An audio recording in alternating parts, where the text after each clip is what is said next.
Hey guys, my name's Matt, I love hockey, and today I'm going to be doing a season preview for the Las Vegas Golden Knights. I'm going to go ahead and start by breaking down their team by position, starting with the left wing. Now, all the lineup information was acquired through rosterresource.com, so it might not be 100% accurate, but we'll cover that as we go. On the left wing, you have Jonathan Marchessault. Then you have Thomas Tatar, who was acquired in a trade with Detroit last season, Thomas Nosek, and Oscar Lindberg. Now, I think Oscar Lindberg will be dropped from this fourth-line role. Thomas Nosek will slide into his place, and Erik Haula will be the left wing on the third line. Now let's go ahead and look at their statistics. Jonathan Marchessault in the regular season last year had 27 goals, 48 assists, and 75 points. This is actually a career year for him, even though he did score more goals in Florida the last season he played there. In the playoffs, he scored 8 goals, 13 assists, and 21 points. Now let's go ahead and move on to Thomas Tatar, who in the regular season last year had 20 goals, 14 assists, and 34 points. Now, the interesting thing about that is how few of those points he scored with Vegas. He only scored 6 with Vegas. In the playoffs, he scored 1 goal, 1 assist for 2 points. This is actually his lowest points total since the 2012-2013 season. Now switching to the third line, Thomas Nosek in the regular season had 7 goals, 8 assists, and 15 points. He was actually really fun to watch play. He was really solid, and I think he's only going to get better. In the playoffs, he scored 4 goals, 2 assists, and 6 points. This is actually the best season he's had of his career so far, and you're going to be hearing that quite a lot with these Vegas Golden Knights guys. A lot of guys had career years. One person that didn't have a career year, however, is Oscar Lindberg. Oscar Lindberg in the regular season only had 9 goals and 2 assists for 11 points. It's not a great points total. And then in the playoffs, he had 0 goals and 1 assist for 1 point. Now, those aren't great point totals, especially when you consider that he only scored about half the points he scored either of the last 2 seasons he's played, and roughly the same amount of games played. 1 or 2 less, but not a big difference. It shouldn't be that big of a difference in points. Looking at their left wings as a group, they're not a super solid group. Marchie will have a great season. Hopefully Thomas Tatar finds his scoring touch again. Nosek will be a great penalty killer on that fourth line with Pierre-Edouard Bellemare, but I think that the loss of James Neal is really going to hurt them. Moving right along to the center position, you have William Karlsson, Paul Stastny, who was recently signed, Erik Haula, and Cody Eakin. I do think Haula will get shifted to the wing, Eakin will go to the third line, and Pierre-Edouard Bellemare will be pulled up into the fourth line, but we'll see. As far as breakout seasons go, William Karlsson had one of the greatest breakout seasons that I've ever seen. He had 43 goals, 35 assists, and 78 points. This is, of course, a career year for him, and in the playoffs, he scored 7 goals, 8 assists, and 15 points. Then you have Paul Stastny, who was an absolute warrior for Winnipeg last season. He scored 16 goals, 37 assists for 53 points. Now, some of those points were scored with the St. Louis Blues, but in the playoffs, he scored 6 goals, 9 assists for 15 points. All for Winnipeg, of course. This is actually his highest points total since 2013-2014. Then you have Erik Haula, who spent most of the season with James Neal and David Perron, who are both gone. It'll be interesting to see who he lines up with, who he has chemistry with this season. His regular season points totals were 29 goals, 26 assists, 55 points, and in the playoffs, he scored 3 goals, 6 assists, and 9 points. Those are career high numbers for him as well, just like just about everybody on the Vegas Golden Knights team, other than this next guy, Cody Eakin, who had a hard time scoring for Vegas this year. He only had, in the regular season, 11 goals and then 16 assists for a total of 27 points. And I want to say, if I remember right, he had a streak of 23 games where he didn't score a single goal. Now in the playoffs, he scored 3 goals, 1 assist for 4 points. And he's really kind of a face-off specialist kind of dude. He was a solid third liner, I thought, this year. Not the best third liner on the planet, but he was pretty okay. Now, as a whole, for center position, I would say that they're actually pretty solid. William Karlsson's really good if he can repeat the season they had last year. Same thing with Stastny. Eakin, pretty solid dude for a third liner. And then Pierre-Edouard Bellemare in their fourth line, rounding everything out, will be pretty great in my mind. But that's enough for the centers right now. Let's go ahead and look at the right wing. You have Riley Smith starting things out, Alex Tuch following that up, Ryan Carpenter, and then finally Ryan Reeves. Now, Now, both the Ryans were actually picked up last season. Carpenter was picked up on waivers from the San Jose Sharks, and Reeves was picked up as part of a three-way trade with Pittsburgh, I believe. Now let's go ahead and look at their statistics. Riley Smith had 22 goals, 38 assists, and 60 points last year. These are career-high numbers for him, and I know you're probably sick of hearing me say that, but I said it for the first person, so now I have to say it for everyone. In the playoffs, he scored 5 goals, 17 assists, for a total of 22 points, which is pretty solid. I know that Florida wanted to get rid of him really badly, enough that they threw in Jonathan Marchessault just to get rid of him. Which is kind of crazy when you think of how good Florida could have been if they would have held on to both of those guys. But let's move along to Alex Tuch, whose regular season points totals were 15 goals, 22 assists, and 37 points. In the playoffs, he scored 6 goals, 4 assists, and 10 points. Tuch really ended up having a solid year this year. He filled in for the second-line guys basically anytime a second-line guy got injured. Okay, so Ryan Carpenter had 9 goals, 6 assists, and 15 points in the regular season. And then in the playoffs, he had 0 goals, 5 assists, and 5 points. The interesting thing about him, of course, was he was claimed on waivers from San Jose, and he only scored 1 point with San Jose in 16 games this year. So almost all of his points came from the Vegas Golden Knights. Really shows that just a simple change of pace, simple change of people around you goes a long way in how good of a player you really are. Now Ryan Reeves scored 4 goals, 6 assists, 10 points in the regular season. He actually didn't score a goal in the regular season for the Golden Knights. In the playoffs, he scored 2 goals, 0 assists, and 2 points. But you don't really pick up Ryan Reeves because he's great at scoring points. You pick him up because he's super tough. He was voted the toughest dude in the NHL this year. Overall, on the right side, I say they're pretty solid. Riley Smith, I think, will have a better year than he did last year, and it was already a really good year. Alex Tuch, I think, will put up better points. If Carpenter can put up the same kind of points he was putting out as a Vegas Golden Knight during his time there all season, he'll be a really solid addition. I do think the loss of Dave Perron isn't going to help them, do them any favors at all, but let's go ahead and look at defense.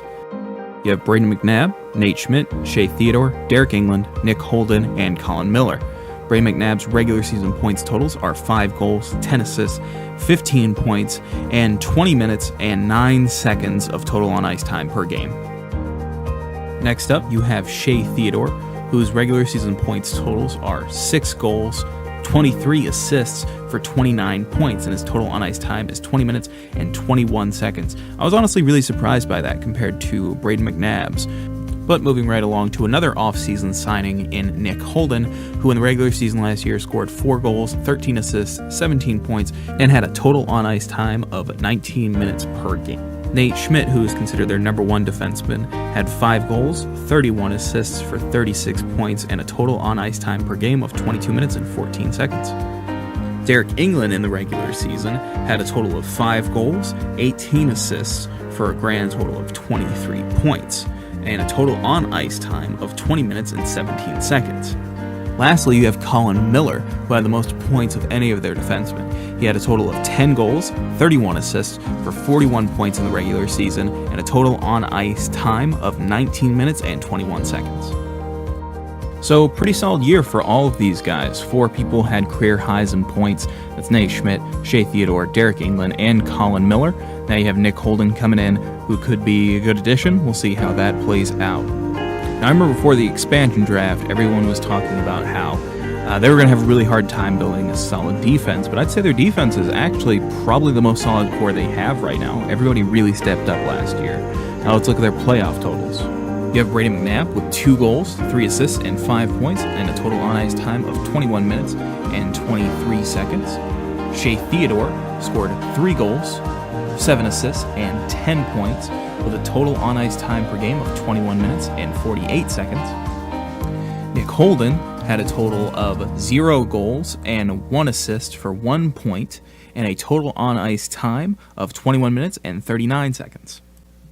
Nate Schmidt in the playoffs had a total of 3 goals and 4 assists for 7 points, and a total on-ice time of 24 minutes and 25 seconds. Now, something to keep in mind with these total on-ice times is in the playoffs, there's a decent amount of overtime that'll get counted into this stuff, so their total on-ice times are going to go up. Derek England had 0 goals, 2 assists, 2 points, and 21 minutes and 39 seconds of total on-ice time. And Colin Miller had 3 goals, 4 assists, 7 points, and a total on-ice time of 19 minutes and 8 seconds. Overall, I'd say they're actually pretty solid on defense. They have a couple of guys that had career years, and if they continue to do well and match the numbers they put up last year, I don't think they'll have any problems at all. Now moving on to goaltenders, you have Marc-Andre Fleury as your starter, and then Malcolm Subban as your backup. Marc-Andre Fleury had an amazing year with 29 wins, 13 losses, and 4 overtime losses. He would actually have a lot more wins, but he was injured for a significant portion of the season. His total goals against average was 2.24, and his save percentage was .927. And statistically speaking, with that goals against average and that save percentage, this is actually the best season of his career for those two statistics. Now, going ahead and looking at his playoff run, which was crazy up until the Cup Final, he had 13 wins, 7 losses, and then he had a goals against average of 2.24 and a save percentage of .927. And that is not a typo. His goals against average and save percentage perfectly matched up from regular season and postseason. Next up, you have Malcolm Subban, who was also injured for a little part of the season, but he still ended up with 13 wins, 4 losses, and 2 overtime losses. His goals against average for the season was 2.68, and he had a save percentage of .910. It seemed like for a while there, every time that there was a Vegas Golden Knights game, a goalie was getting injured. But all the other goalies really stepped up. Subban, Lagacé, and Dance. We'll be talking about Dance here in just a moment. Overall, I'd say they're pretty solid goaltender-wise, especially if Marc-Andre Fleury can repeat the season that he just had. Now let's go ahead and look at some other people, other skaters that might end up in the lineup or most likely will at some point. You have Pierre-Edouard Bellemare, Brad Hunt, John Merrill, William Carrier, Oscar Dance, and possibly Erik Brannstrom. I've read some things about him potentially coming in and playing a few games. Pierre-Edouard Bellemare last season had 6 goals, 10 assists, 16 points. He played as a center. John Merrill is a defenseman. He scored 1 goal, 2 assists, 3 points, and a total on ice time of 16 minutes and 5 seconds. Oscar Dance, who's the goalie that came in after Malcolm Subban got injured, won 3 games, lost 0 games, 0 overtime losses, had a goals against average of 1.78, and a save percentage of .946. Next up, you have Brad Hunt, who is a defenseman. He had 3 goals last season, 15 assists, 18 points, a total on ice time of 16 minutes, 39 seconds. I thought he did really well. Then you have William Carrier, who's another forward. He had 1 goal in the regular season. He had 2 assists for 3 points. And then you have Erik Brannstrom, who plays in the Swedish Hockey League, and he is a defenseman. He scored 2 goals last season. He had 13 assists for 15 points. The interesting thing about the Swedish Hockey League is he's playing against other grown men. He's not playing against other younger kids, right? And then you have Pierre-Edouard Bellemare and Brad Hunt, who had the highest points totals of their careers so far last season.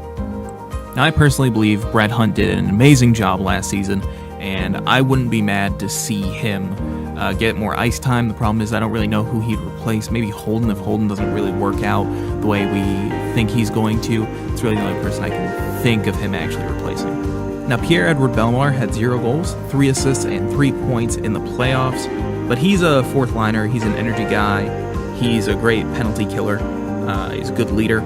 John Miller had 0 goals, 0 assists, 0 points, and a total on ice time of 15 minutes and 44 seconds.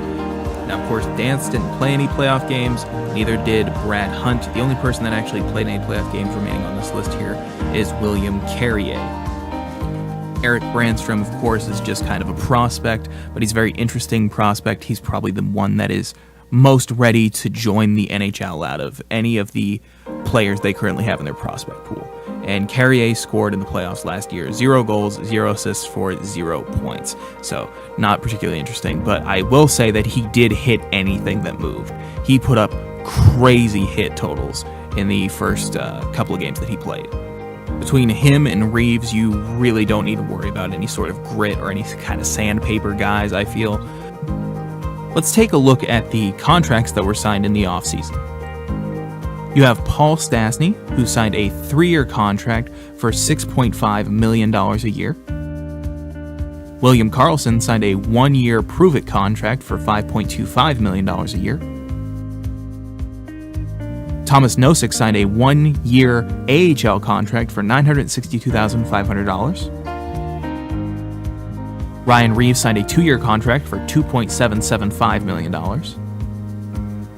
William Carrier signed a 2-year contract for $725,000. Nick Holden signed a 2-year contract for $2.2 million.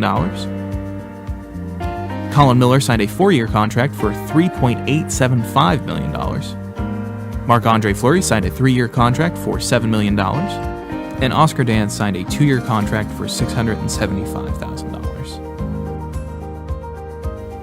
Now, before I go, there are a few things that I feel like are still left up in the air. Things that I feel like will determine whether or not they perform well this year or they fall back. The first thing is remaining RFAs that aren't signed yet. Malcolm Subban, their main backup goalie, isn't signed yet.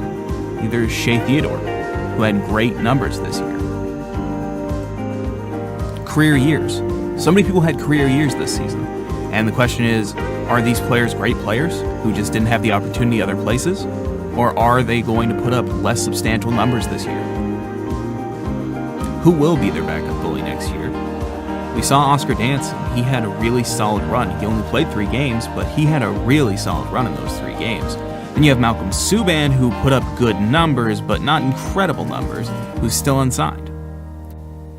Erik Karlsson. There's potential trade rumors of Erik Karlsson going basically everywhere. But from things that we've heard throughout the year, there was a chance that he was going to end up in Vegas last year. Could he be a possible landing place for Vegas this year? The Vegas Golden Knights still have $8,687,500 in cap space this year. That means that they could potentially add at the trade deadline, or sign another big player, or pay a big player's salary through a trade. How do they react to their loss in the finals is possibly the most important question that I have. Will they use it as motivation to get better, compete harder? They finally know what it takes to win a Stanley Cup. Will they let that weigh them down, or will they use it as fuel? And maybe the most concerning thing is whether or not their off-season losses are offset by their signings. Sure, they signed Paul Stastny, who's a great player, and Nick Holden, but they lost James Neal, who can score 20 goals in his sleep and 30 when he's awake. And they lost David Perron, who scored 66 points last year. Those aren't easy shoes to fill, and we'll see if the team can really step up and fill them. Alright guys, well that was my season preview for the Las Vegas Golden Knights. I'll be releasing season previews for each and every team, so check back for those. Please leave comments below, constructive feedback of what you liked, what you didn't like within the video. Thank you so much for watching. Please like, share, subscribe, leave comments, the whole deal. This is Less Than 3 Hockey, and thank you so much for watching.